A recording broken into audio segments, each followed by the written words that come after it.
Alright, and we should be live. I'm pretty sure I'm gonna lose a whole bunch of frames today because I'm not the only one home right now or on the internet, but I did want to work on Gix, and if that's all we're doing, then it shouldn't be too bad. Pull up. Okay, so scroll. Yeah, I had it on Gix, but on the multi or 4 per row screen. So when I shrunk it down, so I could see everything, move back up into blue. So there's our boy Gix,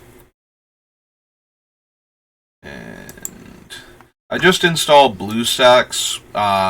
If you've been keeping up with me, you know I tried to do an HDMI and capture card to be able to stream stuff from my tablet, and I could not get it to work, so I downloaded BlueStacks today, and I did just install it, so if my computer's running a bit slow, it's just finished doing everything for that, so it might still be running a bit in the background, but yeah, I'm not the only one on the internet, so I'm expecting to drop frames, so I went in and I added in the game text from all the cards from Brothers War that I had selected for the deck, and then did a count, and we are at 306 cards, which is actually lower than I thought it would be. I thought we'd be closer to 400 with what I picked. So, but we have so much to cut right now, like an improbable amount of cards to cut.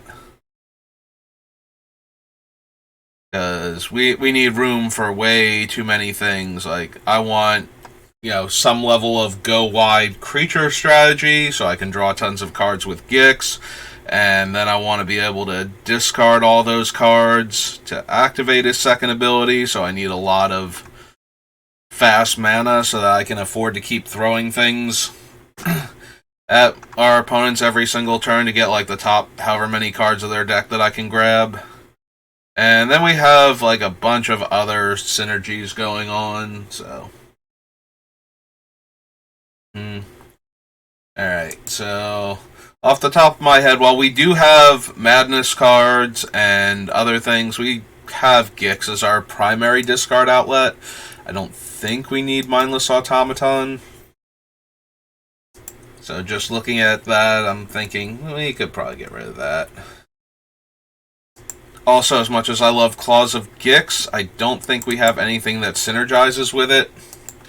So the big things that synergize with Claws of Gix are either being able to grab your opponent's stuff to sacrifice it, which we do have a fair amount of, so maybe I should, Gix himself will have our opponent's permanents in play, so just to stop things like Homeward Path and Brand and whatnot from going off and grabbing back their stuff, maybe I still want a Claws of Gix. I want some kind of sacrifice outlet for their things, just so I don't have to give them back.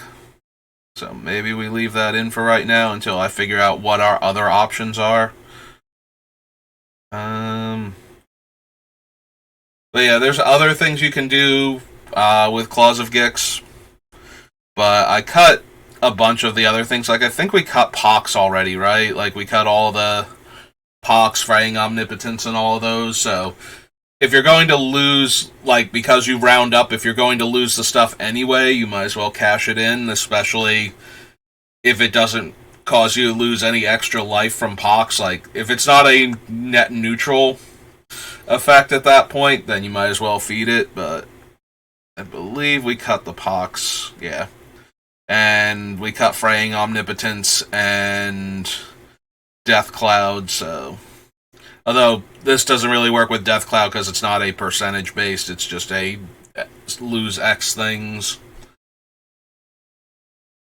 But I was thinking of Death Cloud as a thing that goes along with Pox and Fraying Omnipotence, so. Tar of Woe, Infernal Genesis.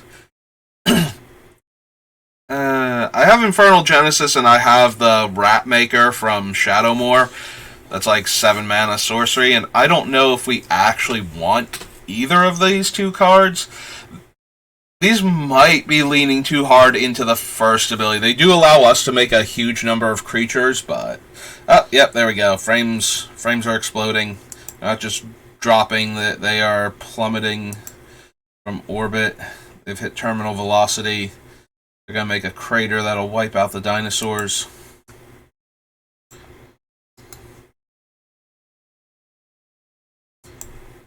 Alright, yeah, I think we can cut Infernal Genesis and we can cut the other one, the Rat Maker. Because I think those are leaning too hard into giving the opponents extra stuff to work with. So... Gilded Lotus, Warhammer, Mind's Eye, Nightmare Lash.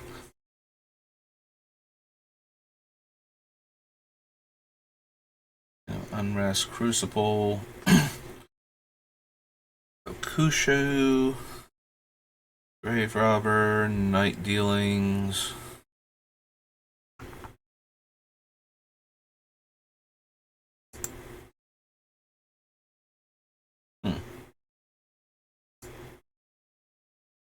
Okay, there we go.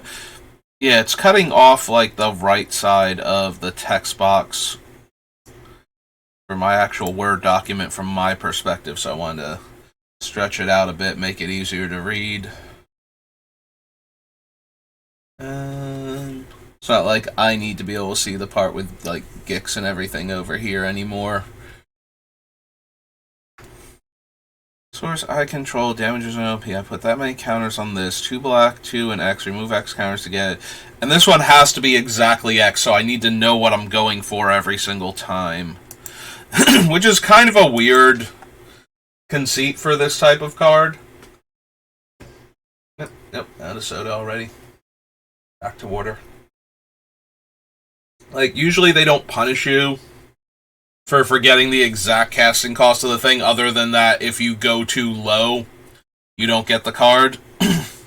But they usually will let you grab smaller things with effects like this, which might be a good enough reason to cut it.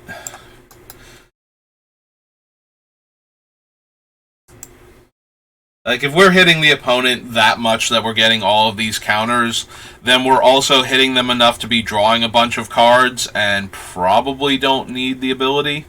Like, we'd rather just activate Gix at that point and steal their stuff.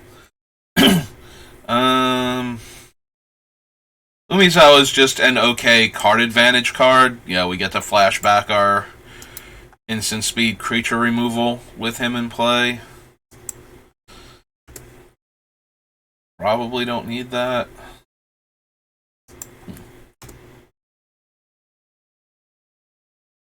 Alright, Call of the Netherworld. Nether Trader is a basically unblockable creature that lets us draw a card, so...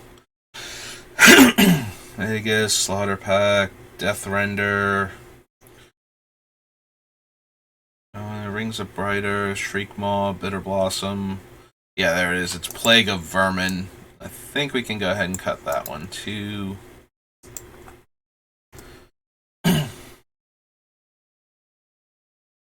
Collection, Bloodchief Ascension.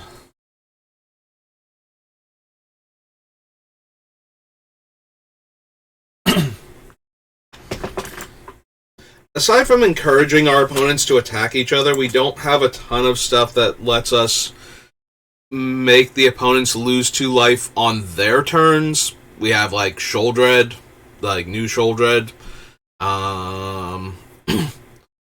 If we can discard cards at instant speed, we have the one thing from a Monket that lets me drain for 2.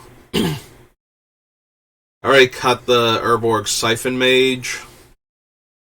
I'll have to see, but I think we might not have enough ways to trigger this on each opponent's turn, in which case it can go.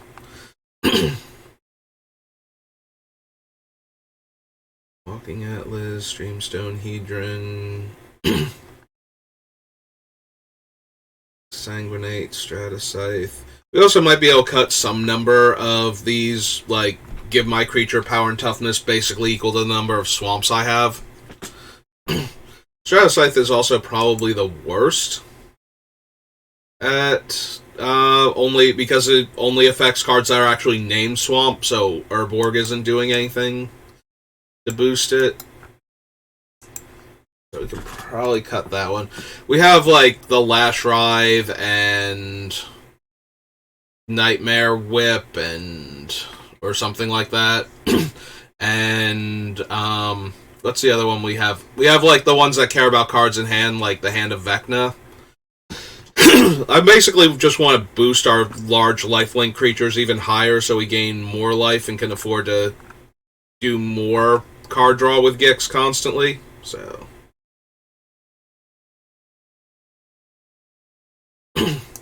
yeah. Oh, I'm gonna start choking to death now. Obliterator, probably don't need.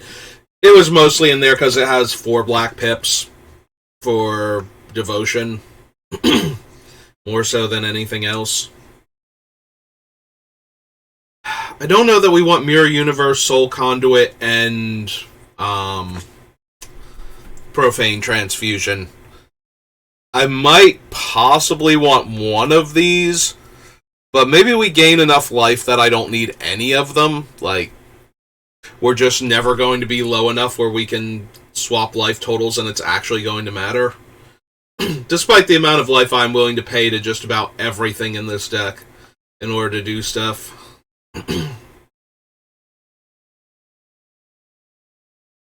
Harvester of Souls, maybe still. Grave Betrayal, Pack Rat. Cryptghast. Bracers, definitely. The Lord of the Void might just be, like, unnecessary. We're already doing enough of that with Gix, and it's a 7-drop. So if we're casting it, we can also just activate Gix. And while it's, more so like if it sticks, we get to keep doing it every turn without having to discard a ton of cards. I already just want to be discarding the ton of cards. Like, that's kind of what the deck is all about, so. Lord, Burnished Heart, Whip of Erebos, definitely. Bloodsucker is fine for right now, as is Siege. We might be able to cut, like, random cute stuff like the Foul Tongue Shriek, especially now that I cut the, 2 of our biggest token makers. We do still have Army of the Damned and Josu, though,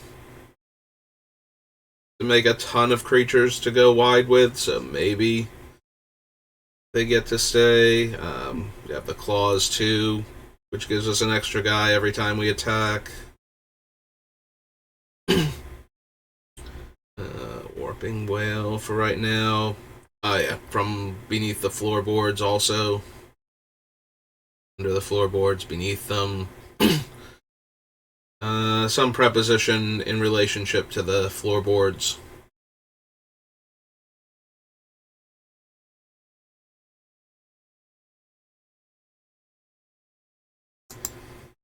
I like making our creatures cheaper, but I don't know that we have enough that I even need this.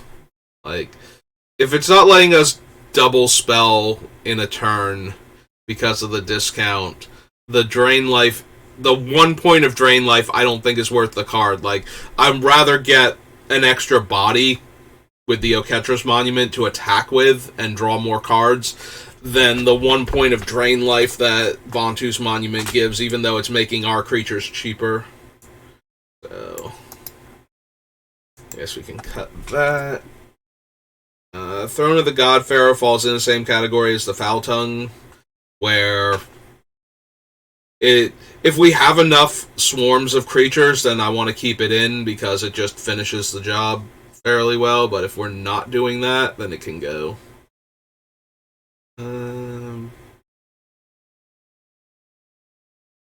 Yeah, we can probably just go ahead and cut Ravager too. We already cut all the other things that are making everybody lose, like, percentages of their life total. That's not really what the deck is about, so. Demon Lord Belzenlock, Josu, Eldest Reborn is fine for right now. Although I might be able to cut the Eldest Reborn, that's true. Part of the reason why this was in here is because it makes everybody discard a card. and then gives me the creature that I want, or Planeswalker. Like, the Eldest Reborn is always primarily for the last chapter.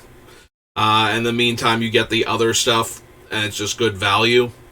But when we wanted to make the opponents discard their entire hand to encourage them to attack each other with Gix, when that was going to be a thing in the deck, the discard had a lot more value. And now it doesn't have that, so... I'm also wondering if we need Mausoleum Secrets. I don't know. We will be discarding a large number of cards, but by the time we get to that point, I don't know that a 2-mana tutor for only our black cards is good enough. And only the ones that, we've managed to get enough creatures into the graveyard for. And it's vulnerable to graveyard hate. Like, yeah, we might just want to cut that. Like, I don't even know if we're going to have room for Profane Tutor by the time we're done, so... maybe just go ahead and cut that one. I think we're doing better overall with draining effects than Ill-Gotten Inheritance. Like, it was on point, but it's still only 1 life per turn, and I think we have other stuff. Like, just the Palace Siege is doing more than that for the same... for like... yeah, for almost... oh no. Palace Siege is 5, this one's 4, but still. I think we're getting way more value out of that than we would be out of this. I don't think we have room for all of them.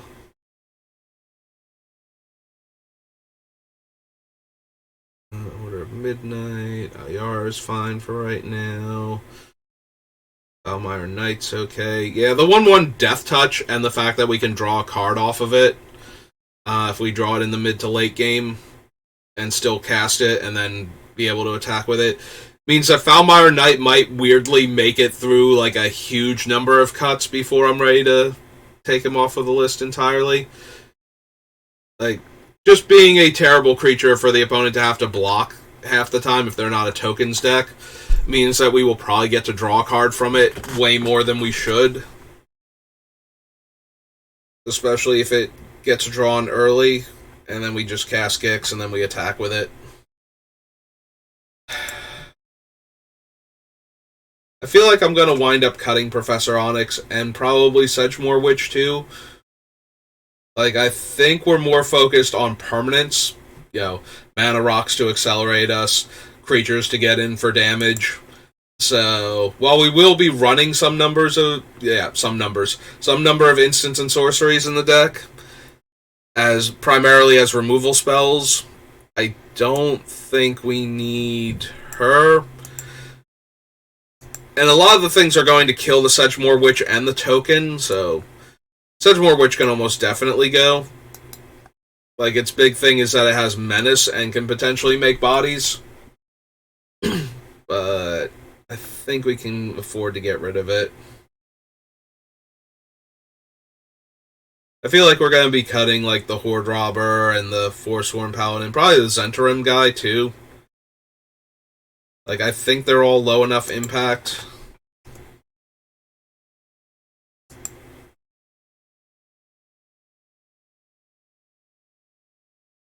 The Paladin might be the best one out of the 3, and even then I'm not sure I want to bother with it. Yeah, okay, so 14 cuts so far. 15. Yeah, I think I want to cut the Zhentarim one from Baldur's Gate. That when it attacks I can lose a life and make a treasure. Although maybe that one can stay in, since we'll definitely be able to make the treasure, and we'll know if we want the treasure that badly that we're willing to sacrifice it. Courier Bat is probably too low impact, despite the life gain that we have, and it being an evasive threat to draw extra cards. I'd rather have the Godpharaoh's Gift than the Dollhouse, I think. I don't think we're going to have room for both. 17 now. Yeah, the extra card draw or extra loot from the Bloodseeker. Loot? Rummage. Extra rummage from the Bloodseeker. Yeah, he keeps getting worse as I think about him. So let's just go ahead and get rid of him now.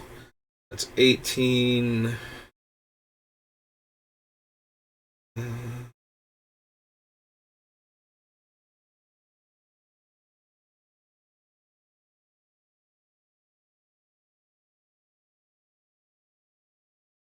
I could honestly see cutting Symmetry Matrix, but we'll wait on that for a little bit.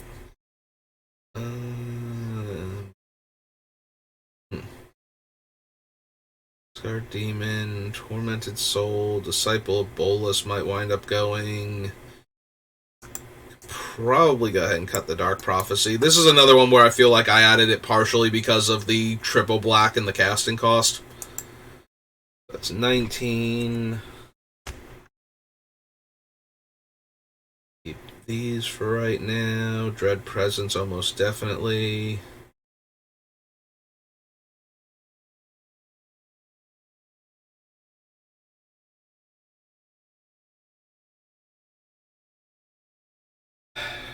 I could see cutting the Archfiend of Despair. We already have a bunch of other, like, huge mana sinks. The, whatchamacallit, the Wound Reflection ability is interesting, especially considering it would stack with Wound Reflection. But at the end of the day, it's another 8-drop, and I kind of like most of our other higher casting cost stuff more.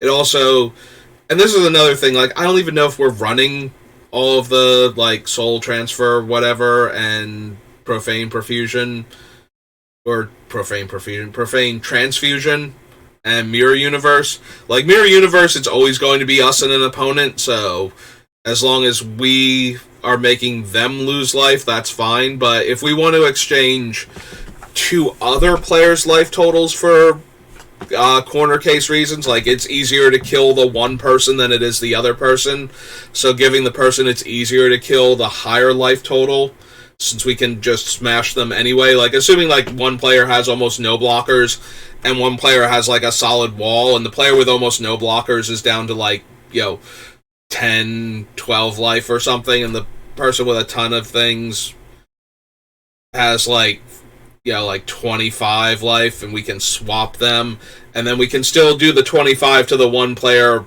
pretty easily with what we have, but now the other one's a lot closer to death. We basically cut them in half while being able to kill the more vulnerable player anyway. But I don't even know if that's going to be a thing yet or not. So I guess we leave him on the list until I know if I want to cut the other things. Because if I want to cut the other things, he goes back up in value. So we'll wait just a bit. So those can stay. Oh, did we cut the Zenorim guy? Maybe I cut the Zenorim guy ahead of time. Because he's already gone off of this list. We only have blood money left.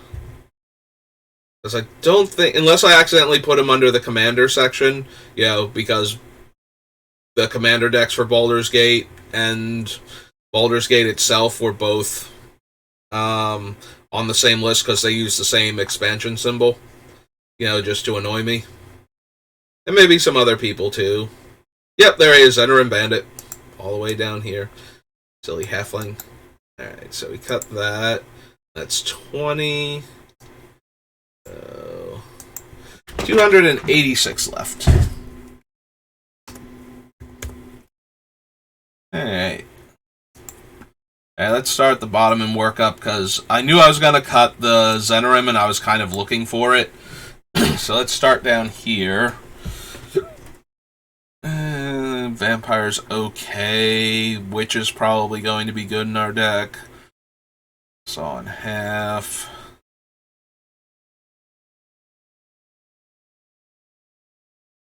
X, tap 2/2 artifact creatures, and then gain X life, where X is my artifacts and can be cast from the graveyard.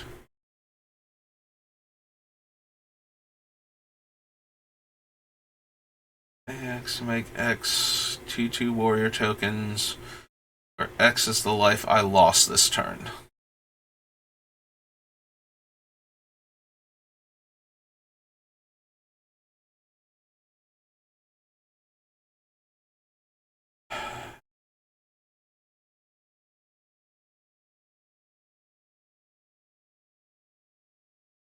Like, I keep wondering if I actually want the Great Unclean one. Like, I get a 1/3 for each opponent with life less than mine, which is fine if I'm gaining back life faster than I'm losing it, which the deck can potentially do. But if it's not doing that, then this is a 5 mana 4/5. That's mildly annoying to opponents. Also, it happens during my end of turn. If it happened during each opponent's end step, and then if we check against that player and I get the 1/3, I would actually be more interested in it, because then it would work with the Blood Chief Ascension that we had.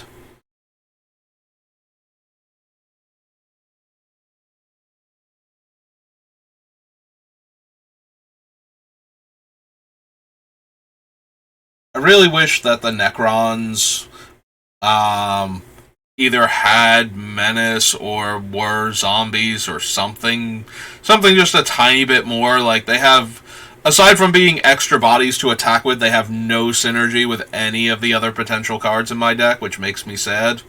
It's like, come on, they're like robot zombies or something. Just let them be artifact creature zombies. A lot of the Phyrexians are, zombie creatures. Despite all the machine parts attached to them, I think we could go ahead and let those guys count as zombies for, playing outside of the Warhammer games.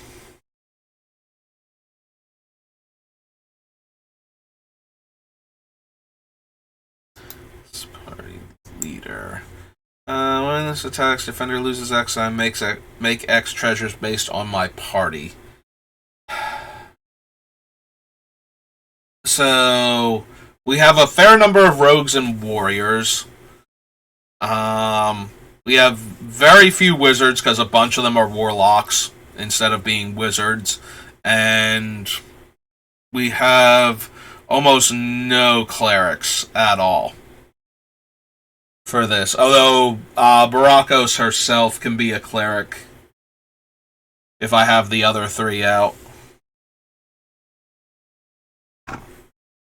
So, yeah, I think we have a lot of rogues, I feel like, which is why Marie is still on the list.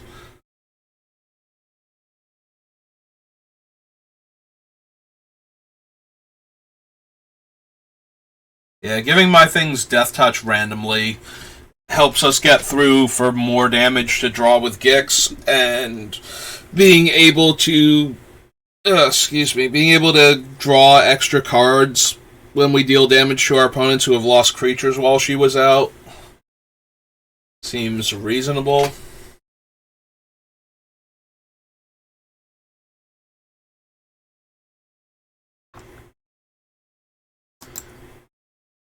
Yeah, Camber's making the list right now, partially because of the lifelink, partially because of the rogue status for the other cards that care about it, and primarily because every time something dies, I'm going to gain life, which makes it a lot easier to keep paying. Love the Wand of Orcus in this deck. Grim Hireling is fine because it's not the Hireling itself that has to deal the damage. So we should be able to get 2 treasures per opponent per attack step, potentially. I like the Death Tyrant because it comes back and because it makes 2/2s when my attackers die and when other players' defenders die. Which, more bodies to keep throwing at players till we draw.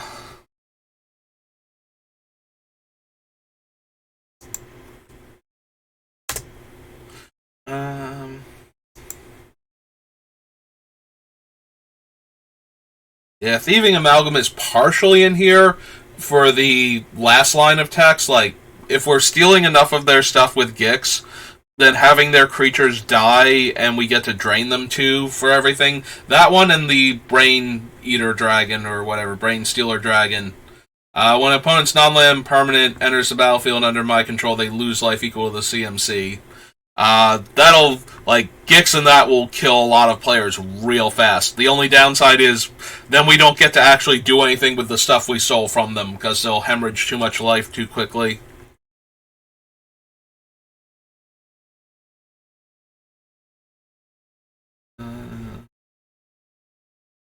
Keep the Bone Miser because we're going to be discarding our hand a lot.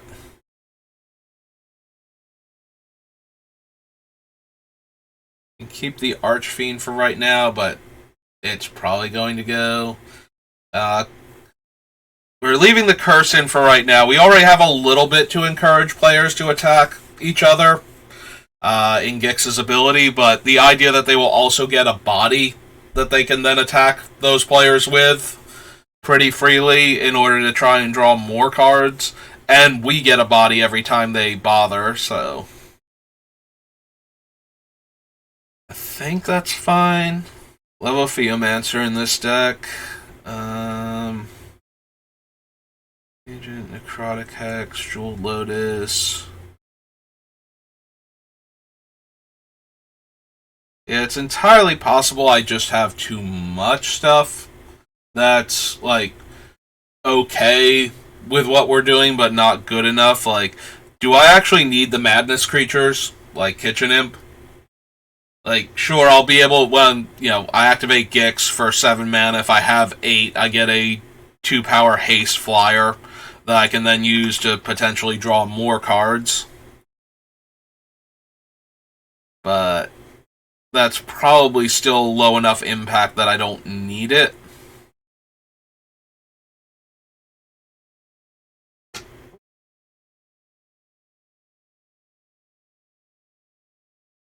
Hooded Blightfang. Do I actually have enough Death Touch creatures for the Hooded Blightfang? I have a few, and more importantly, I have cards that give a lot of my creatures Death Touch, so that might be good enough.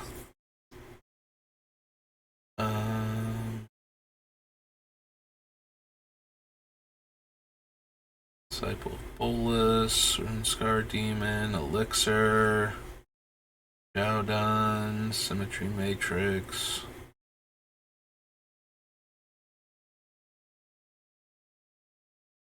Yeah, just as a giant lifelink monster, I don't know that Flesh Gorger is actually good enough. I do have one. I actually did open this at the pre-release. So... And it kept exploding, too, and not in the fun way where the opponent had to lose 7 life. I kept getting hit by, like, Gix's command every time I cast this thing. That made me sad inside. You could at least have the decency to lose the 7 life if you're going to kill my awesome creature. That's kind of the whole point of it.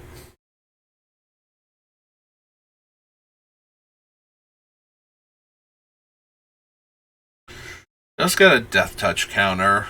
So it's got that going on for 3 total mana spent on it. Well, 4 with its casting cost.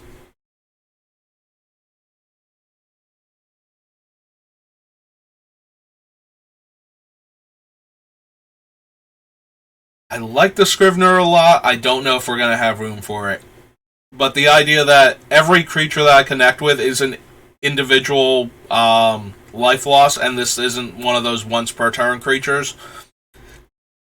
So if I hit with like 5 creatures and draw 5 cards, this gets 5 counters. So, and that's assuming that none of them have lifelink. If any of them do, I also get to add a counter for each instance of that, because that'll be an individual instance of life gain.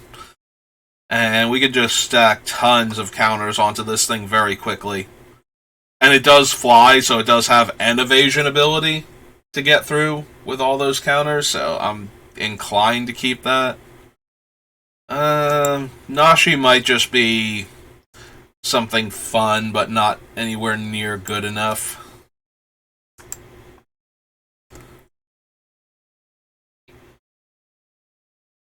We can keep Containment Construct for right now. We do have enough ways to discard cards. that I should be able to get value out of this, even if it's just keeping one card off to the side from Gix that I can then play in the same turn if I have the mana. You know, if I'm going to discard everything and there's like a 2-mana rock that I could cast afterwards, then I might as well set it off to the side with Containment Construct and actually cast it, since, you know, everything coming from the opponent is free. So it's not like I'm going to need the 2 extra mana. And if somehow my opponent makes me need the 2 extra mana, it's like, oh no, I exiled a mana rock forever.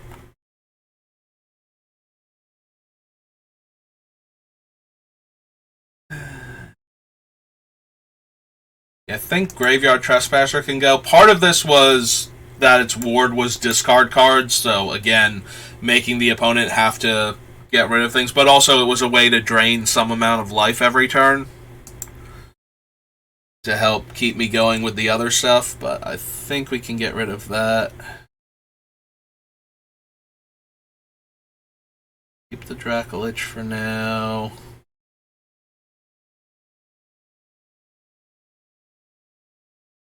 Guess we still keep the Poet's Quill.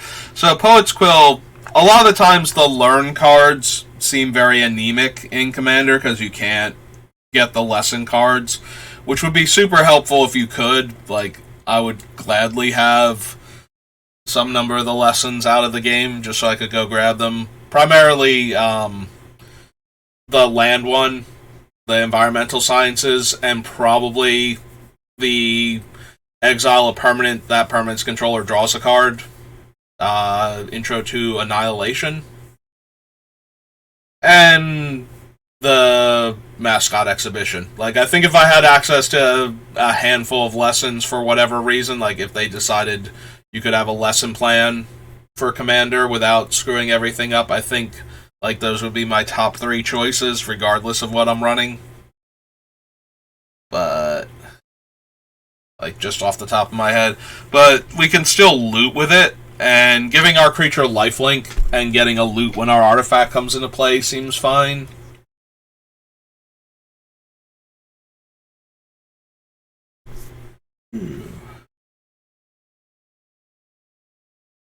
Actually, they're not loots, are they? They're like the lessons are the other way around, I think, where you can discard, so they're rummages, not loots. Being able to add counters to all my lifelink creatures seems fine, especially when I have multiple artifacts that can change who has lifelink. Nyx Lotus, Bench of Ravens, Rankle. Whole lot of cards that are okay in my deck. Do I actually need Clackbridge Troll? It amuses me that it could make it into the deck, but do we actually need it?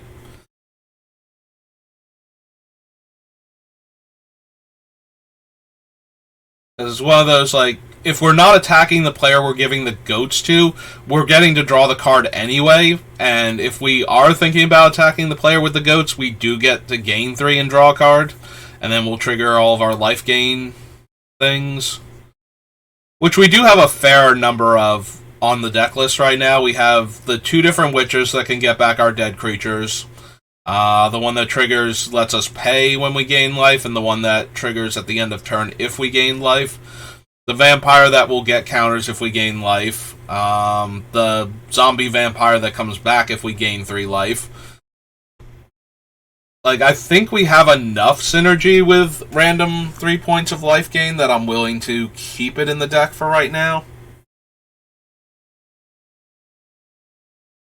But yeah, the Clackbridge Troll could definitely wind up getting cut, and it probably will at the end when I just need cards to go.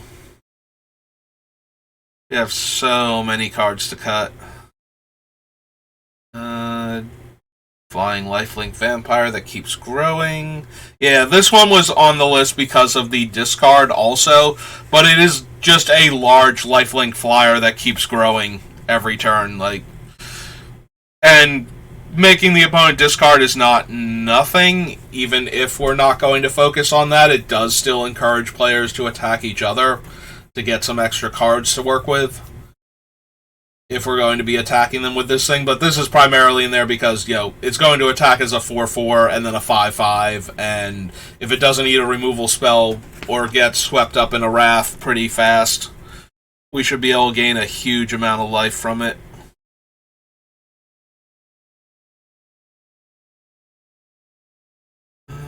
Vraska's Contempt, Thematic Compass, Sanctum Seeker.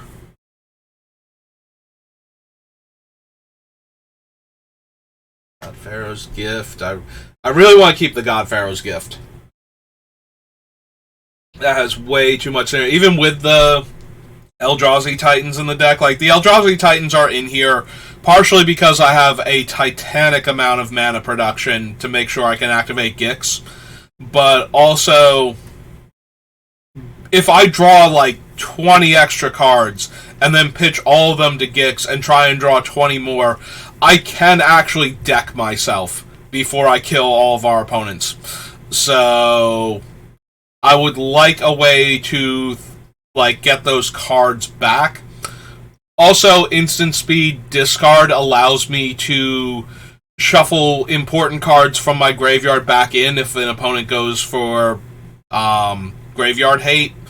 If there's something where it's like, I would really like to have access to this again, and I don't mind losing the Ulamog or Kozilek from my hand, because we do have a handful of other instant speed discard, primarily for this guy, the Archfiend of Ifnir, but just the fact that this thing, I have 7 cards in my hand, I pitch 7 cards, all of my opponent's things get 7 -1/-1 counters, and then we get to steal something from somebody. Just seems way too good to not be running.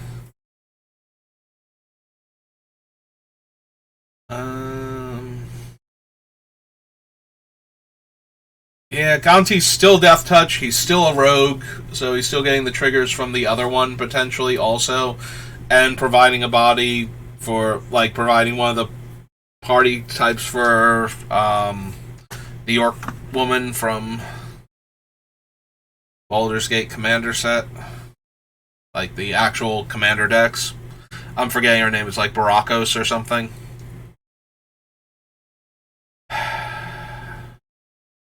We have a lot, like I said, we have a lot of cards that I kind of want to keep in the deck because they're all doing the thing. Maybe Essence Depleter is not good enough. We do actually have a reasonable amount of life gain, and having to spend 2 mana to drain 1, it's okay, and we do have a lot of colorless mana sources in our mana rock, so it's not like this thing is actually that hard to activate, even if we cut the non-basic lands that make colorless for the most part. Yeah, when I first was trying to add it to the list, I'm like, are we even going to have enough colorless sources? And I'm like, wait a minute, we have 12 or 15 artifacts that make colorless mana, which we need to cut some number of, but still. We can't run every single artifact that I have on this list. Yeah, I was amused by Foul Tongue, but I don't think we need it. It's too much of a... First of all, it's a one-shot effect, and I don't think it's doing enough. It's more cute trick than actual relevant spell, so...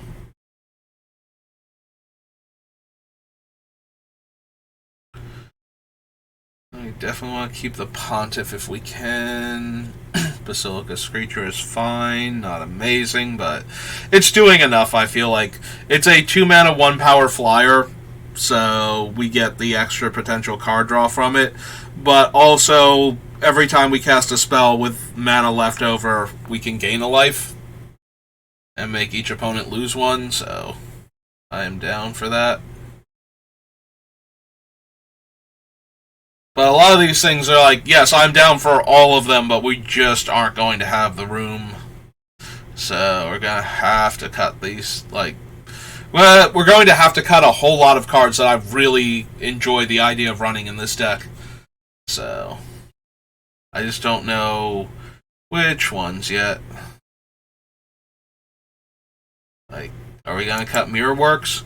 Probably at this point.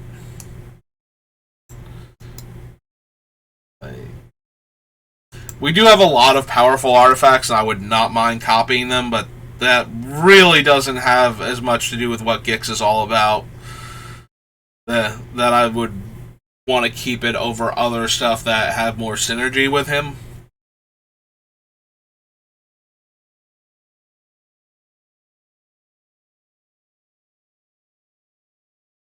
And most of the time when I build a commander deck, I care more about the actual synergy between the cards than the raw power of any individual card.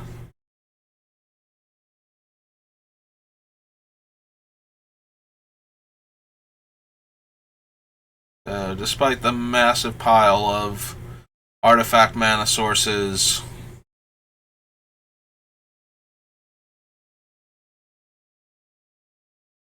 I don't think we can bother with Mirrorworks.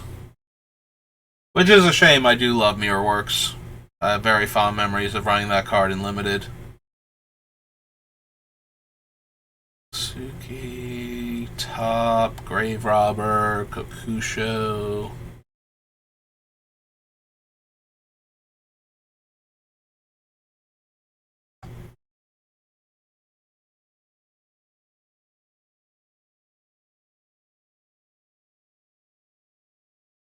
Stone, Nightmare Lash, Mind's Eye, Loxodon Warhammer. Like, all good cards for what we're trying to accomplish.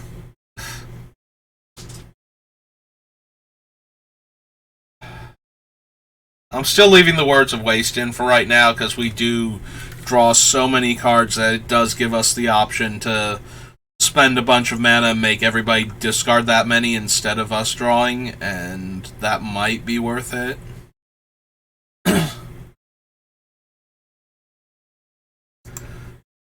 We probably don't need Chainer.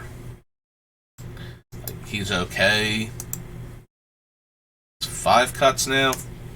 Woohoo! We're making progress. Phyrexian Arena can stay. Avatar can stay for right now.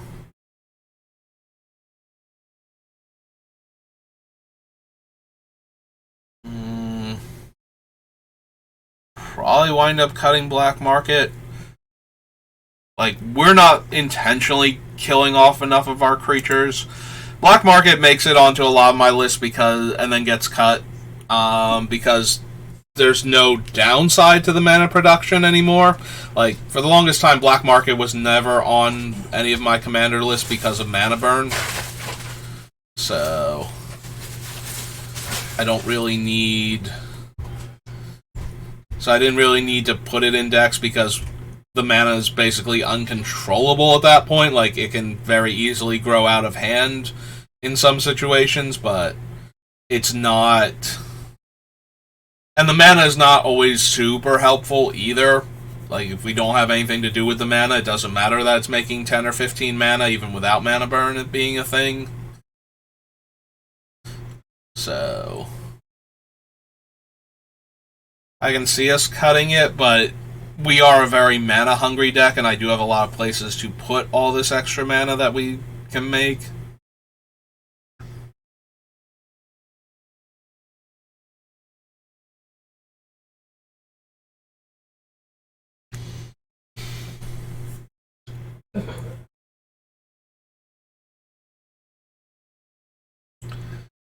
I'm gonna keep coming back to this Phyrexian Reclamation. Like, we pay 2 life and 2 mana, and we get a card to our hand from our graveyard. It has to be a creature card, but we're getting a card back to our hand from our graveyard at instant speed, potentially, so that we can untap and throw a whole bunch more cards at Gix by, like, you know, spending 2 mana and putting, like, you know, so if we spend 6 mana and 6 life, we get 3 extra cards to throw away to Gix when we untap. Depending on how many other ways we can get cards into our hand that turn.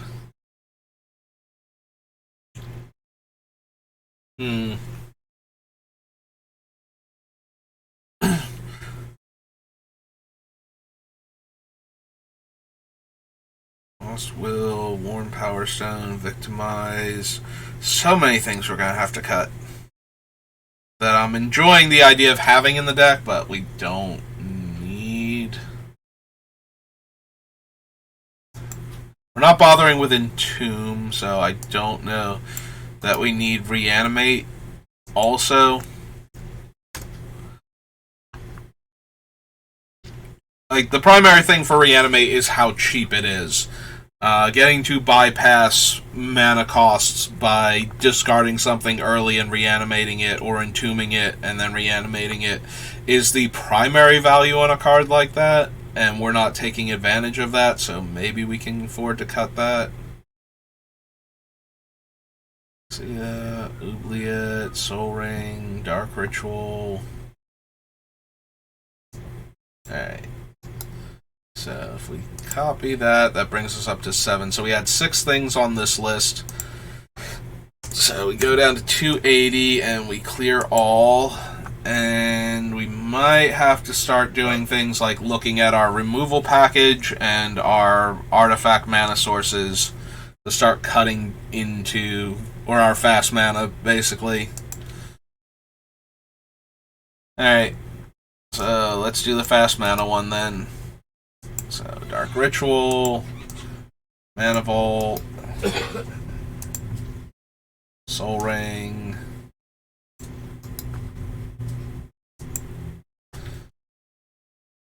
Gate, Ivory Tower, Hellfire, Ashes, Dark Old Diamond,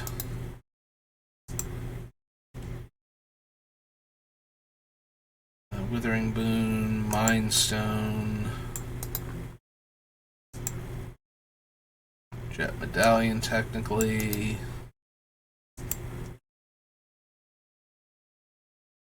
Lost Corrupt, Warm Power Stone,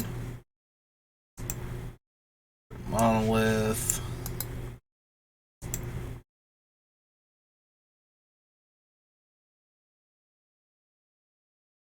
Metal Worker, 9, Thran Dynamo is 10. We're not really running Black Market as acceleration so much as, like, all the rest of these I'm planning on playing in the early game in order to generate a whole bunch of mana. Black Market I'm planning to play and then wait a while and then eventually start generating mana from it. So I don't even know if that qualifies. That's kind of the weird thing about Black Market, is I don't consider it acceleration the same way I would almost anything else. Like, it's not even guaranteed to make mana the turn after we cast it, is the thing. Like, all the rest of these, except for maybe Metal Worker, because I might not have an artifact in hand somehow when I cast it, should be making mana on the next turn. And Metal Worker, I'm definitely playing with the idea that it will make mana immediately. Whereas Black Market, I'm playing with the idea that once it starts making mana, it will make a ton of mana. But it won't start, like, right away on, like, turn 6 if I play it turn 5 type of deal. Like, I am unlikely to untap and have more mana than I did the turn that I cast Black Market, until I play a land that turn, and then I'm only going to have one more, I feel like, too often. Mutilate, Doom Necromancer, Creative Pain, Consume Spirit, Gilded Lotus is a mana rock. 11.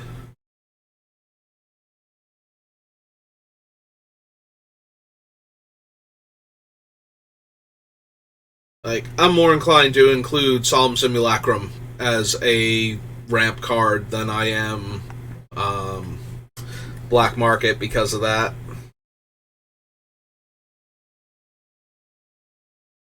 Because technically that is what he's in the deck for. He comes in play and I get an extra mana. Then he dies and I draw a card and I don't lose out on that mana. Anarok. The 12 now. For things that I have on this list. Quarry Tower, Ascension, Map. Overflowing Chalice. 13. Hedron's 14. Yeah, we have to cut some number of these, sadly. Massacre Worm, Psychosis Crawler, Sangromancer, Cage Sun. Also, I'm not counting like all of the potential mana doublers we have, because I haven't put Nirkana Revenant, Cage Sun, the Cryptghast and whatnot on this list, even though all of them are in here to assist in mana production also.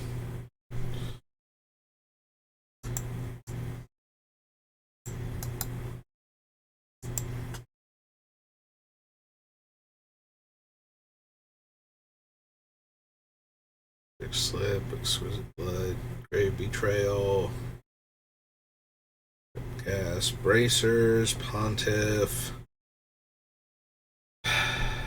Burnished Heart falls into the similar category to the Sad Robot, where we're just getting extra lands from our deck. I might still supposed to count like those two and the one from the Warhammer decks, the Wraith, as mana acceleration because of that. Also, I don't think we got there with artifact creatures, like colorless artifact creatures for the Tomb of the Spirit Dragon, so I'm just going to remove that while I'm looking at it. Hedron Archive is a mana source. The 16 now. Vetus, Kozilek, Warping Whale, Floorboards, Shanti, Harmonicon. And Harmonicon might be able to go. I don't think we quite got there on comes into play abilities. Like, we have some good ones, but not enough, I don't think. I think too many of our creatures are, like, dies triggers, attacks triggers. We didn't really get enough good comes into play abilities that I would want to copy. And I didn't skip anything because I was thinking about something else, right? Seeing anybody that's a mana rock or a ritual. Any Firemind Vessel, definitely a mana rock. Red Horde General, Vizier, Order, Ayara, Clackbridge, Piper, Rankle, Revenge. Nyx Lotus is a thing. Although we might be able to cut the Nyx Lotus. I did cut a handful of the, like, heavy devotion creatures. Or permanents. You know, things that are adding, like, 2, 3, 4 black pips, and were primarily in there for adding black pips.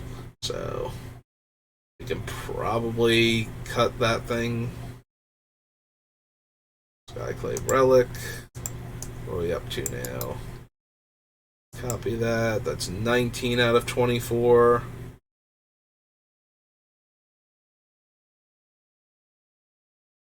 Warlock class. Morbid Opportunist. Meat Hook. Henrika. Ink, Construct, March, Dog, Sleeper, Cruelty, Here, Portal, Symmetry Matrix, Scar, Swiftfoot, Tormented, Disciple, Liliana. Go to all of these so far. Phyllis, Blightfang, Silver Smote, Archfiend, Changeling, Archon.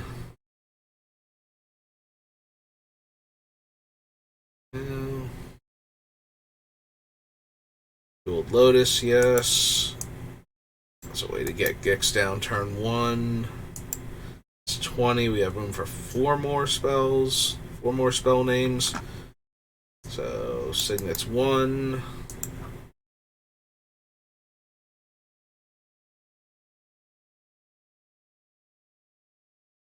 Fiend, Bone Miser.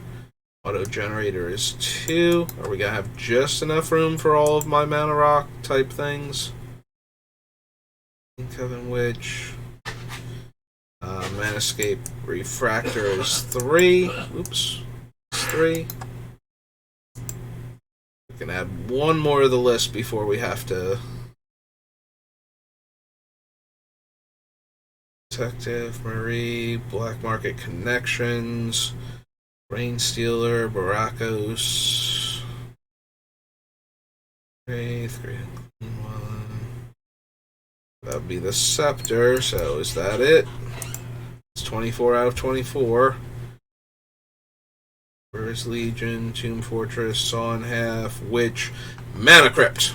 Ah, we almost had it.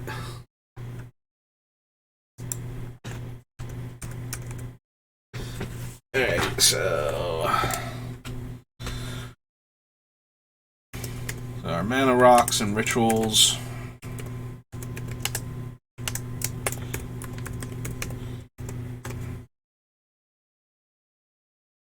So we scroll all the way down, we go Dark Ritual, Mana Vault, Soul Ring, Charcoal Diamond, Mind Stone, Jet Medallion, Worn Power Stone, Grim Monolith, Metal Worker, Thran Dynamo, Gilded Lotus, Cold Steel,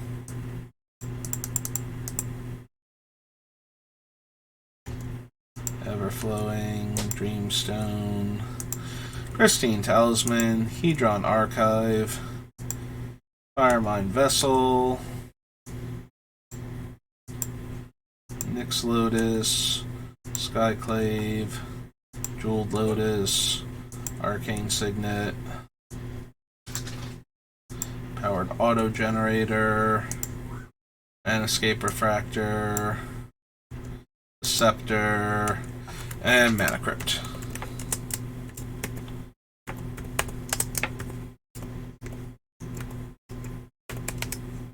There we go. Alright, so we clear that out. And the first thing, like I said, I'm pretty sure we can cut the Nyx Lotus. Enters tap, add mana equal to my devotion to the color. It enters tapped. It should probably be able to tap for 3 with some consistency, but we can definitely get 3 mana out of other similar costed artifacts, and they don't come into play tapped either.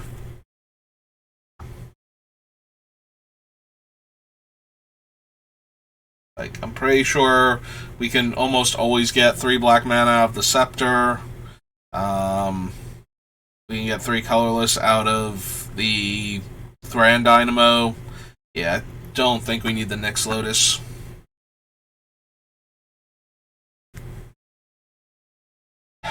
Auto Generator might be too slow. We're not using Proliferate at all.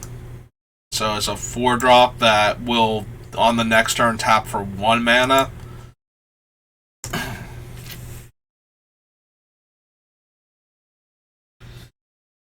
Refractor can probably stay, since we'll have Nykthos and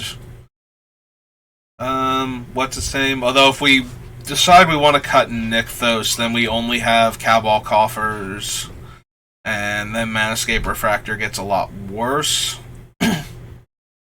We have a couple other utility lands, though, that can copy the abilities on, so maybe. Jeweled Lotus can stay for right now. Turn 1 Gix seems way too good in this deck to not want to try and get. So Dark Ritual and Gilded Lotus are Jeweled Lotus are almost definitely gonna make it.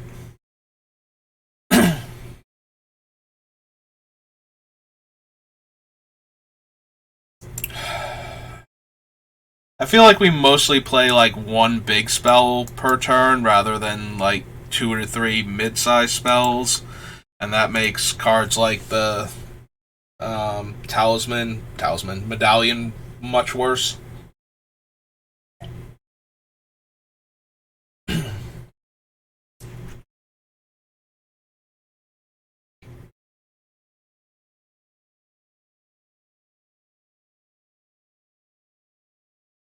Dreamstone Hedron. Pristine Talisman is like weirdly well positioned in this deck for its ability to gain us life while adding mana. And I'm down for some incidental life gain while doing other stuff that I want to do.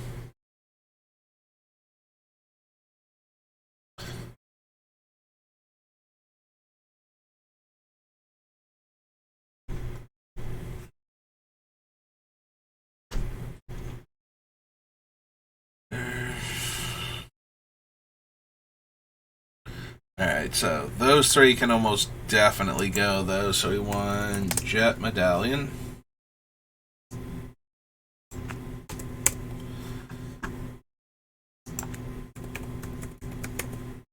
Empowered Auto Generator. And the Nyx Lotus.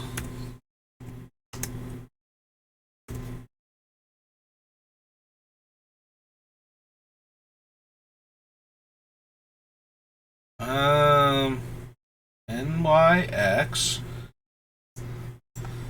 Let's see. Theros. Let's just go to Theros real quick. Did I accidentally cut the Lotus when I was adding it to the list instead of...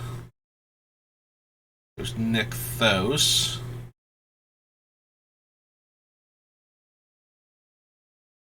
I'm not seeing it there. I think it was from Beyond Death, though. Yeah, we accidentally cut it already. Okay. Well, I knew what I was doing when I did that, because it was certainly not an accident whatsoever. We knew we were going to cut it, so we didn't need it on the list anymore, and hopefully we didn't do that to any of the other artifacts down here, because that will, viciously screw up my count later on.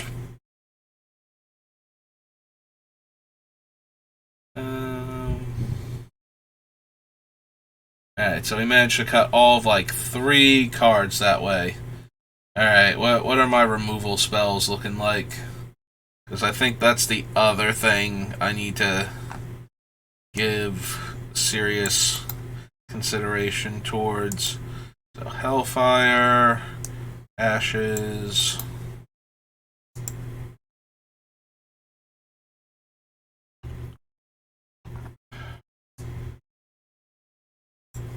Yeah, we are. Also, I skipped over Oubliette, which is definitely a targeted removal spell for creatures, so.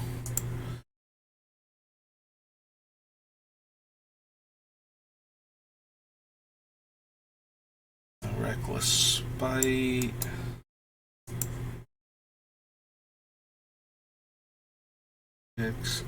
Corrupt can hit any permanent type, so.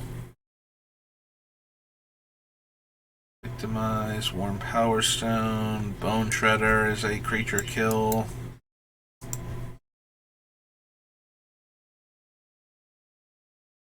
No Mercy doesn't actually kill anything unless they come at me, so it's more of a deterrent than a removal.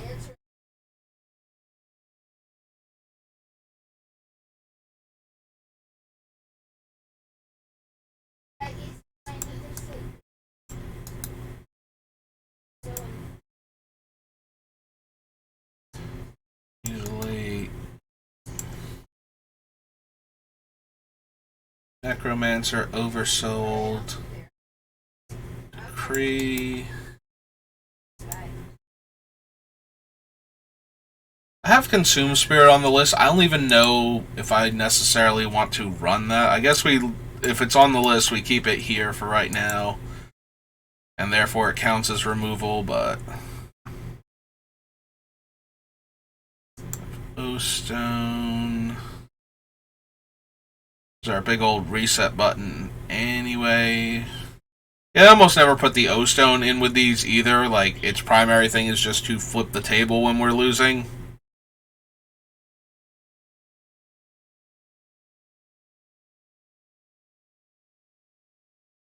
Sigils is a removal spell. Which, makes it a whole lot of removal, actually. So, not counting as a removal spell in some ways feels weird. It's very much like the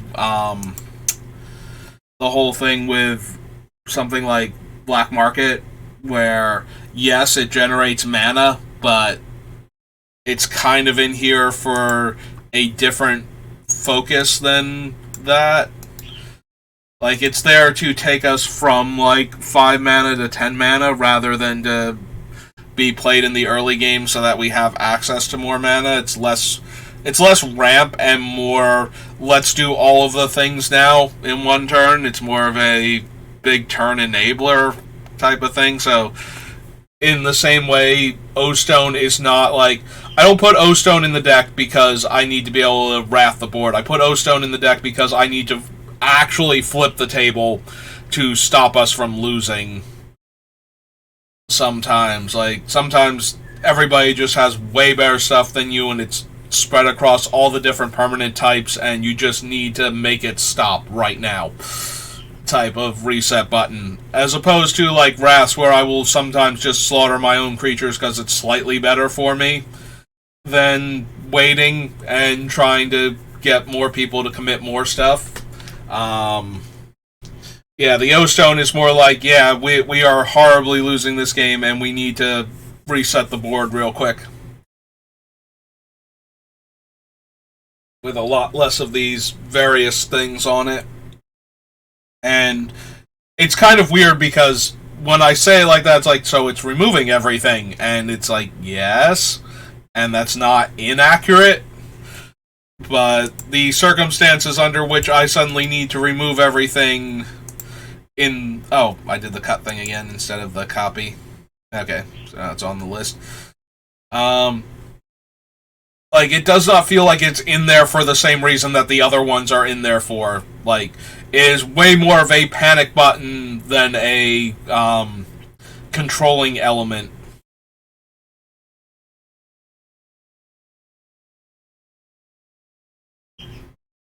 And because of that, I tend to think of it more as something that, as a last resort to avoid losing the game, not as a primary way to keep the game going longer by killing off the problematic creatures. Maybe I'm not explaining it right, maybe my actual reasoning is not the best, but I don't think of I put O-Stone in the deck, and it's almost always O-Stone. You can do other cards, you can do Perilous Vault or something, but I always want one of those cards that just wrecks everything that is going on right now.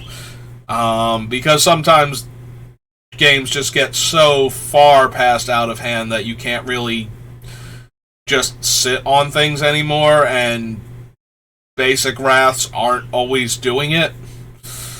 So, having access to something, and like I said, for me it's almost always O-Stone, because I just cast it and activate it in the same turn, and that's fine. I treat it as an 8 mana, flip the table, not as a 3 mana, let me put this down and intimidate everybody with it type of card.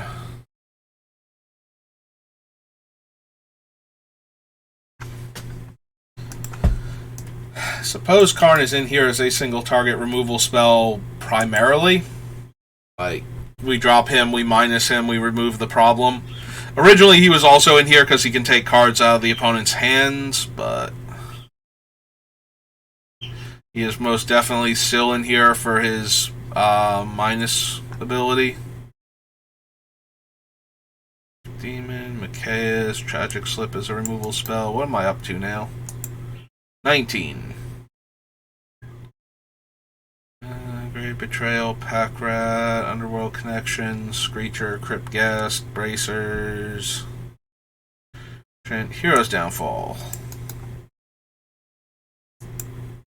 It's 20. Silence is 21. See, Oblivion Sower, Ulamog.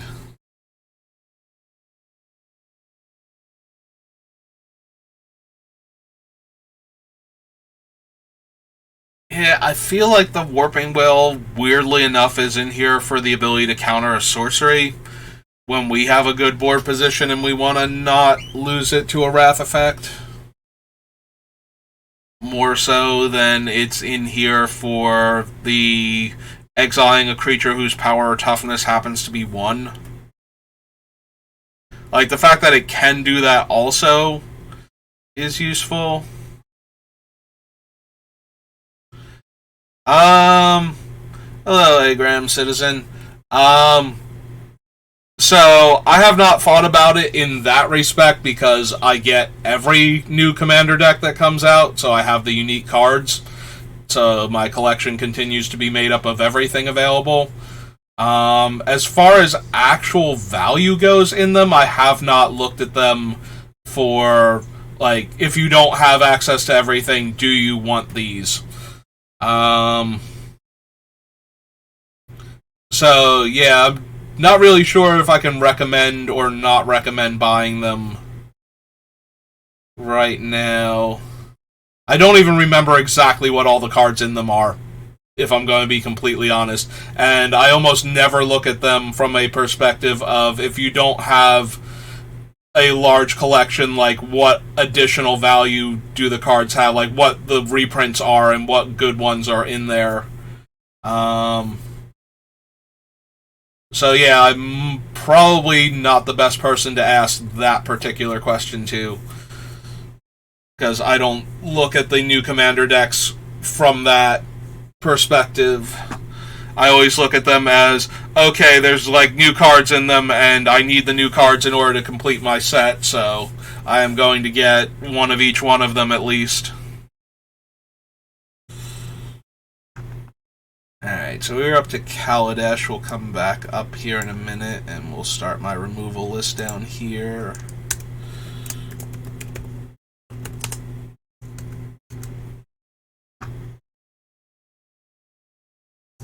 Hellfire, Ashes, Withering Boon, and we want Oubliette up there. Reckless Spite, Corrupt, Bone Shredder, Avatar, Mutilate, Decree, Tendrils, Big Game, Damnation, Shriekmaw, Go for the Throat, Massacre Worm, Liberated, Tragic Slip, Hero's Downfall, Silence. Okay.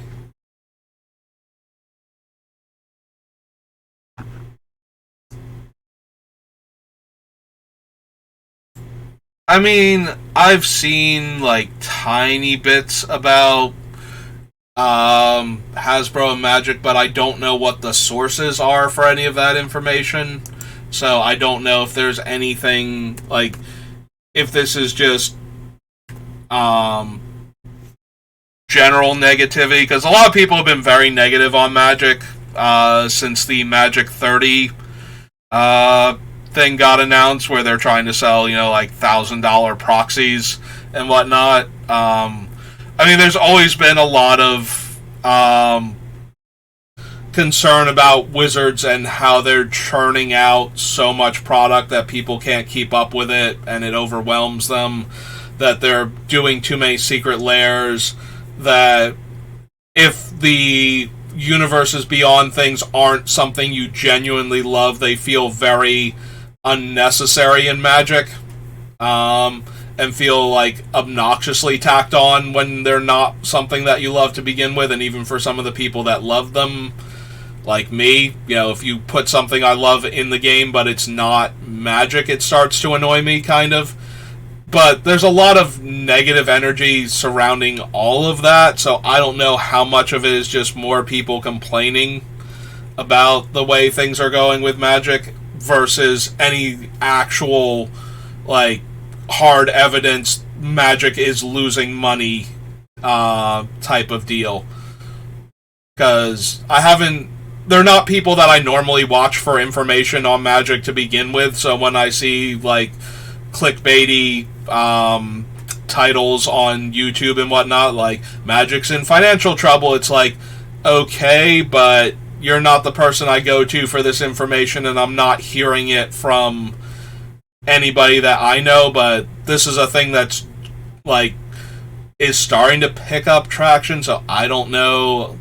Like, I'm not going to talk to anybody in the near future about anything like that, where I would be like, oh yeah, no, I've heard about this, what have you heard about it, type of thing, and they're going to be like, oh, well, I actually read this article here, and then I'll be able to go, okay, maybe there's legitimacy to all of this.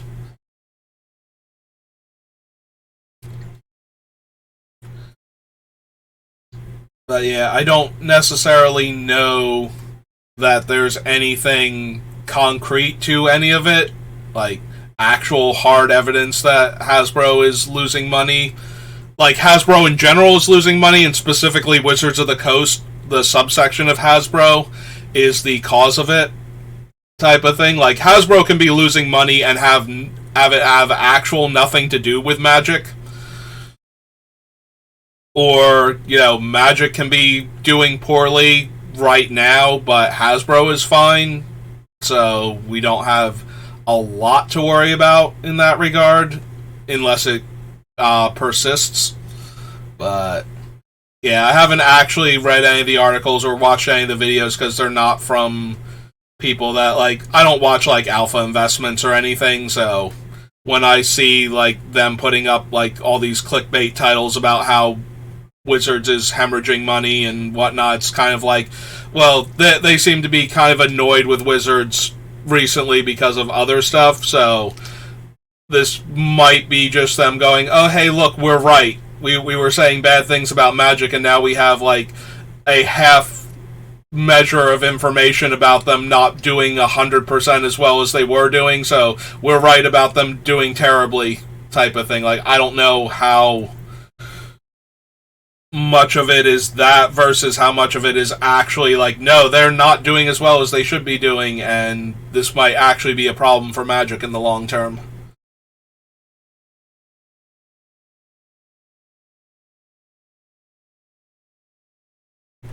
So yeah, haven't actually been keeping in touch with that because, like I said, it's not anybody that I go to for information on this sort of thing. It's just been a lot of like, hey, here's all, you watch a lot of Magic stuff, here's like all this information on Magic, but it's not from people that you normally get information from, so. So yeah, I'll give it a little bit and wait and see. But once places that I go to for Magic news start reporting on it and it starts looking like it's actually going to be a problem. And then too, it depends on how much it's actually going to be a problem. Like, you know, Wizards can be doing poorly for any number of reasons and not necessarily the ones that we tend to think of. Like, you know, oh, Magic players are upset about cards so they're not buying as much. It's like, yes, but that's happened before, and nothing terrible has happened to Magic because of that. They've just, like, changed things slightly internally to try and avoid printing cards that make players angry at the game, type of thing. You know, like, Magic was in trouble during Time Spiral, because Time Spiral was, like, a super confusing set that pushed new players away from the game, and, cause low tournament turnouts on top of that. So they kind of stopped doing super complex sets for a while, and then when they did start doing complex sets again, they moved it more towards supplementary products like the Modern Horizon sets and whatnot, where players that were interested in that sort of high-level complexity already would be more inclined to stay with the set, and newer players didn't feel like it was a thing aimed at them that they needed to start grabbing. So they do pay attention to trends like that and respond to them, and they do have like downticks in things like tournament attendance and sales because of things like that, so that's not anything new for Magic. So even if they're not doing the best job with Magic right now, that doesn't necessarily mean that A, it's because of the things we think it is, and B, that they're not going to respond appropriately and possibly right the ship like in a reasonable amount of time. Because yes, it's very easy to look at all the obnoxious things that Magic has been doing lately and have them have like poor sales for any number of reasons and go, oh hey look, Wizards is floundering because they're doing this thing that we all don't like. And it's not it might not even necessarily be that. Like that might not be the reason. They could be having trouble. Like I know a lot of stores where I play Magic have had lower turnouts because people stopped playing Magic a lot during the pandemic, and it has never fully recovered from whatchamacallit, like when we started opening back up and players could play Magic in stores again, we still didn't get like, it's not like people came flooding back to start playing Magic again. So that's been a problem there. Like they have not gotten back to where they were pre-pandemic to begin with. So they're probably still having bad sales because of that. So if other factors, come together with that, they're going to have poor sales anyway. So what they're doing necessarily might not... I mean, it is a business. Magic was always about making money before anything else. They might put a bunch of people that are passionate about making the game on the making the game portion of it, so that way when they make new things, it's, hopefully good stuff. But yes, they have always been about making money, and anything that they say that goes against that, first and foremost, is mostly just the spokespeople saying what the company wants them to be saying, not necessarily what the company is doing. Like there's always been the spokespeople for Magic have always said that Wizards does not care about the secondary market, that they print cards based on other factors, like when they do a reprint of a card and they put it in a set that costs twice as much as normal booster packs, and they up the rarity from uncommon to rare or mythic. It's like, yeah, you don't care about the secondary market, that's why you charged me twice as much for this booster pack and made it 50 times harder to get the card that I wanted out of it, type of deal. They 100% care, but they don't like looking like they care about it, so they have to make it so that you have to be looking at all the things they're doing to see that that's how they do stuff, not. But they are a company, they do need to make money, and that means putting the cards people want from the set at certain rarities. If they do that too much, though, I've played plenty of other card games that put all of the value in, the highest rarities, and then kind of just let the game die because of that. So that's not the best strategy, which is why you don't get that all the time. But they do certainly put certain cards at the highest rarities just to sell product and things like that. So they very much... But they are a company. If they don't make money off of every Magic set, then it becomes more of a financial liability to do the game. Hasbro can make tons of money doing lots of different things, and if they don't make money off of making Magic the Gathering, then it's not a good thing for them to keep doing, sadly. So they have to care about the amount of money that they're making off of the game, so they have to do things that encourage us to buy stuff. So there's always going to be some aspect of that to Magic. Otherwise, we just won't have Magic as a thing that is getting new product. I don't think Magic can ever actually die. Like, if they genuinely shut down and stop printing cards, like, Brothers War is the last set, we're never getting new Magic cards again, shrug shoulders, move on. The community is strong enough and large enough that it can keep Magic going for a very long time thereafter.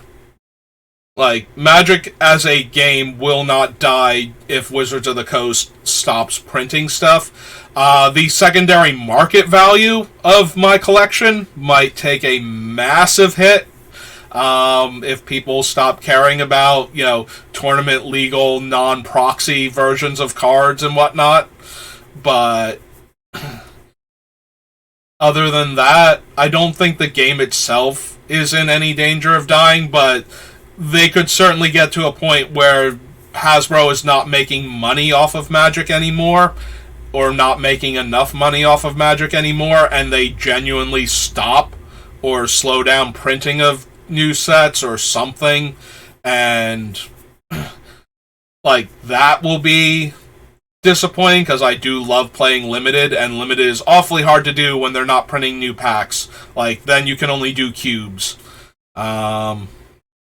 So I would be very sad about that, but Magic itself, there are card games that are way less popular than Magic that still have dedicated fan bases that arrange events and, try and do things with the game to keep it alive after the companies that printed them no longer print them. So Magic itself is probably not going anywhere in my lifetime, at least. Even if Wizards decides that they're not, or Hasbro decides they're not making enough money off of it and stops doing anything with it forever.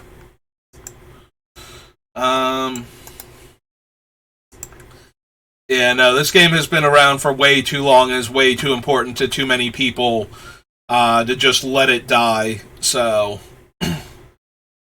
while I do worry if there's actual evidence that Wizards is doing very poorly as far as money goes, I don't worry that the game is just going to suddenly disappear. Like, that's not a primary concern of mine. But I do worry that, we might eventually, if things are actually going very poorly, we might get into a part where we're not getting new Magic sets anymore. And that I would be a bit disappointed about.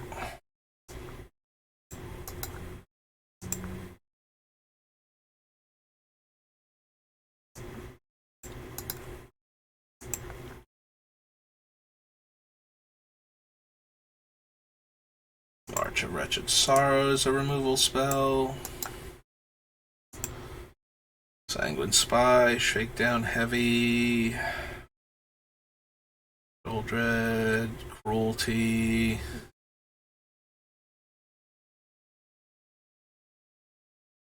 Puppeteers, the draw 2, Fleshgorger, no. Portal is a weird removal spell, but it's not in here primarily for that, so is more for the perpetual what's its name? The thing from Guild Pact. That's a name I'm forgetting now. Debtor's Knell, that's what it is. So it's in there for the Debtor's Knell effect more than the opponent's sack 3 permanent or 3 creatures effect.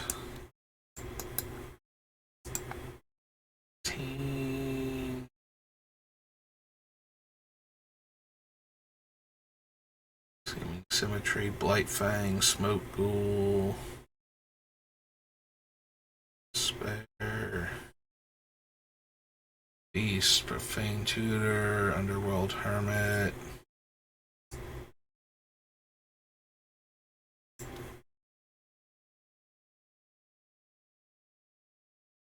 Oh, Necrotic Hex. That is definitely in there to be a big removal spell. Blood Money, yes. Brings me up to 15. Deluge DS 16.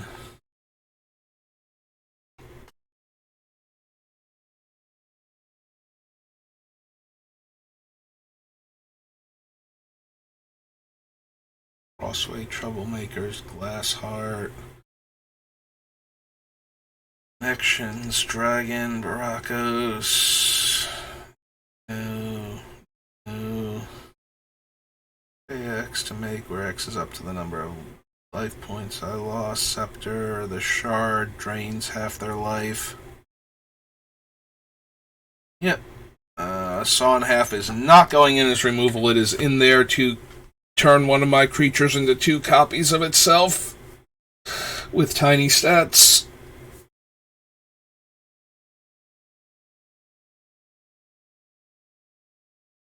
And Vengeant Vampire, which is actually in here because it dies and becomes a removal spell, so I guess we need that also.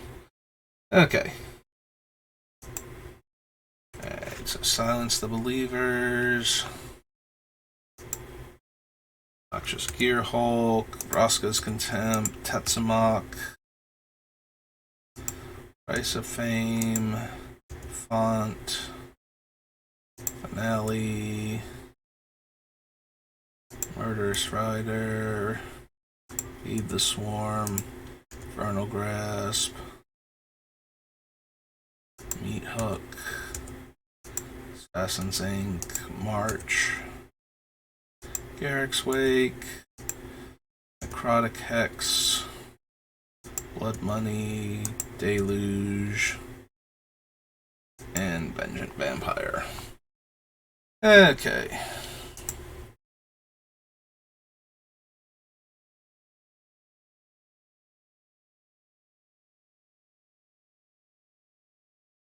It's way too many removal spells, sadly. So, let's see. For Wraths, we have Hellfire, Mutilate, Decree of Pain is 3, Damnation's 4, Massacre's kind of a mini Wrath. Tetsamok is in here to kill huge numbers of creatures. Infernal Grasp, Meat Hook. Meat Hook is a Wrath. 6. Garrick's Wake is 7. Necrotic Hex is kind of a Wrath. Blood Money. Toxic Deluge. So you have 10 different Wraths, so we probably don't need all of those.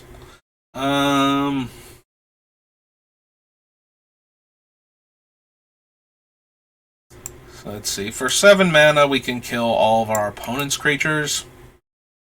So we probably don't need Blood Money.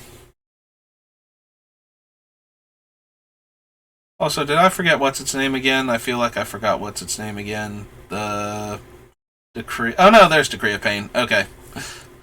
For some reason, I felt like I glossed over it before and didn't actually see it. Hellfire is 5 mana. Deals X plus 3 to us. Mutilate might not kill our Eldrazi Titans, depending on how much we have out. Damnation. We have to be able to cut some number of these Wraths. You can actually probably cut Meat Hook Massacre. I put it in here because it gains us life when our opponent's stuff dies, but probably don't need that.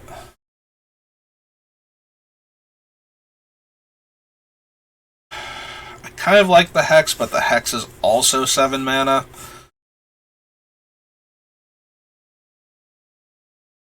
I don't want to have too many super expensive mass removal spells in the deck.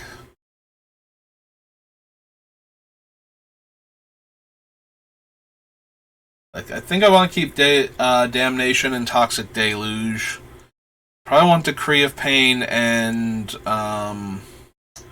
in Garrick's Wake, so I don't know that I have room for any of the others, so Necrotic Hex probably needs to go.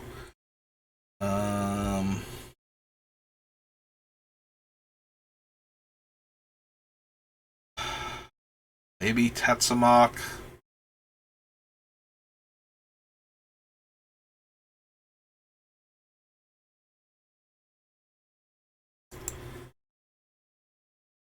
I really do like the idea of making 6 zombies, though. That seems really good. But if we leave that in, then I feel like we have to get rid of either Garrick's Wake or Decree of Pain, and neither of those sound like things I want to get rid of. I think we can cut Tetsamok.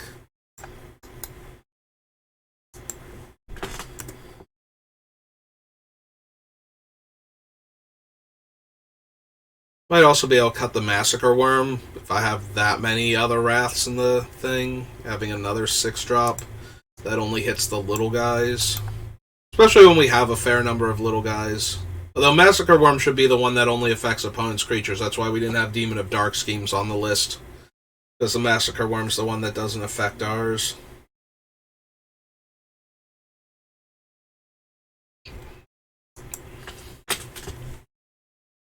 Oh no. Definitely cutting those 3. What about targeted removal? Because we have an awful lot of that too.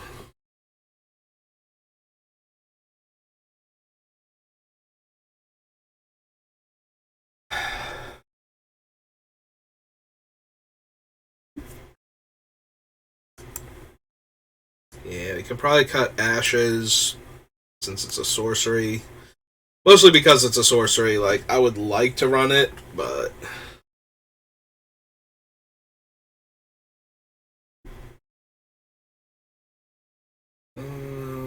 probably don't need the Avatar of Woe either. Like, we're not bothering with any of the other variants on that, like, not Vraska. Also starts with a V, is also a Gorgon, and I'm blanking super hard on her name right now. Visara.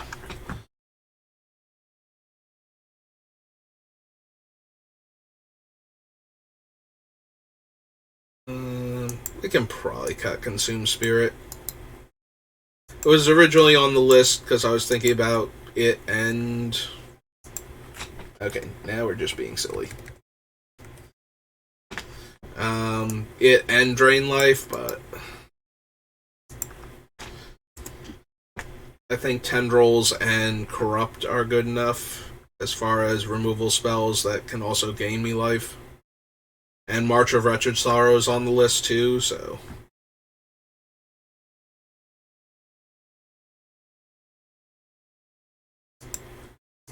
We probably don't need Tragic Slip.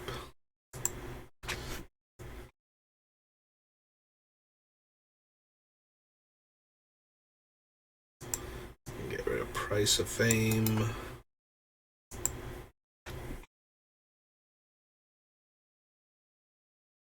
I have a lot of mana, but Finale of Eternity is a sorcery and is very expensive, and then it's 12 mana if we want the big effect on it. But even just getting the 3 creatures dead is probably going to cost us like 8 or 9 mana sometimes, so I think I'd rather have the cheaper things.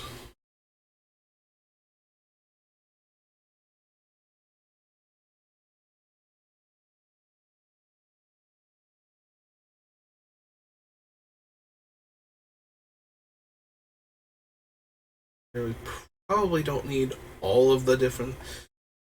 Yeah, I feel like Vraska's Contempt and Silence the Believers are both gonna go.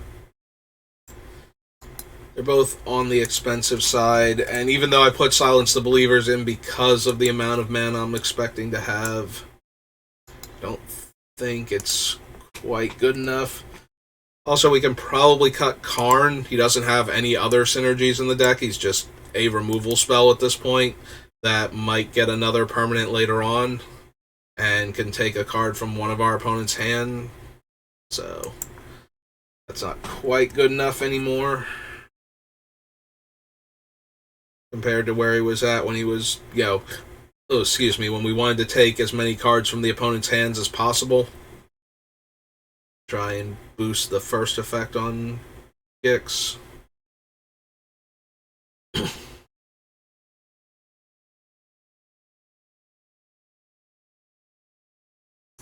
Yeah, I think we have enough mass removal that we don't need Reckless Spite either.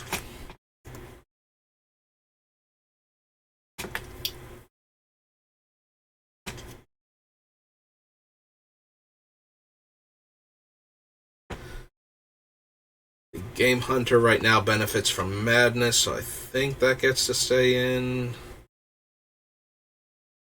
Might be Go for the Throat. I might just want the lose 2-1, the Infernal Grasp.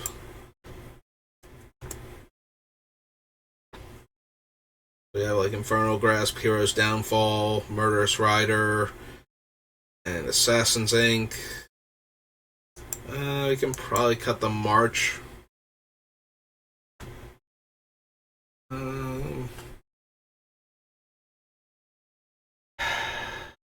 Like, we just don't have enough room for everything on the list, so we could cut the March, or we could cut the Tendrils of Corruption. Because I feel like it's one of those two.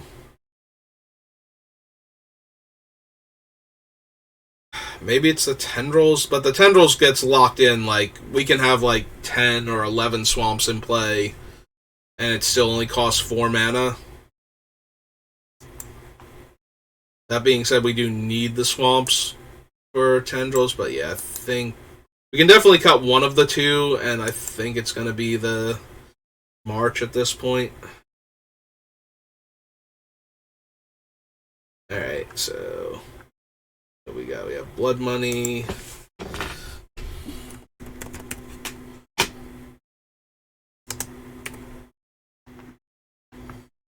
It's 1.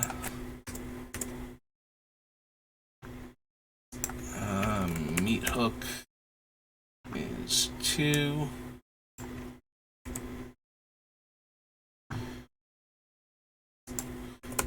Tetsamok is 3.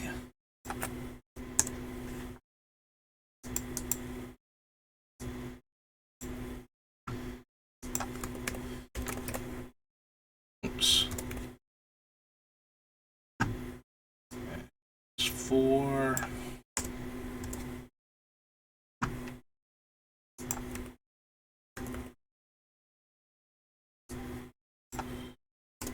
Tars 5. Consume is 6.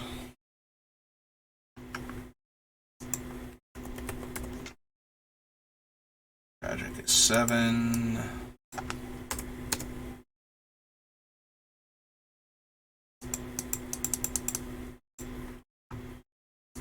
Price is 8.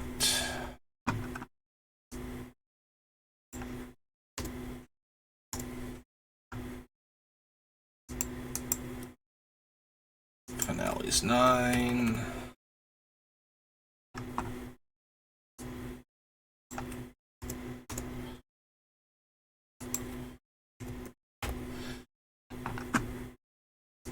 Tempt is 10.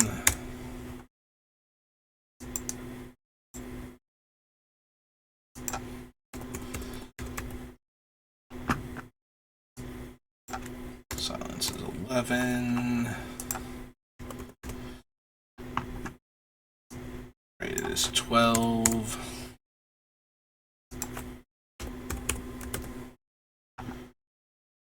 Oops. Spite is 13.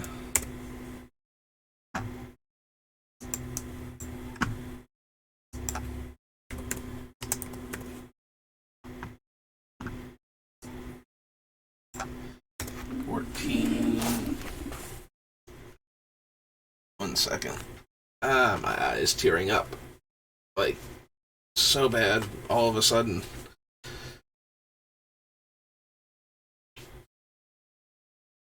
There we go. Alright. And I lost count. I think I was on 13, but hang on. So we'll go find March, and we'll bump it off the list. Alright. Scroll all the way back up, and we'll copy that number. Oops. And And that's 16 on the clipboard, so there were 15 cards we just cut. 15, so 62. Alright, 202 more cuts to go, and we'll be all set.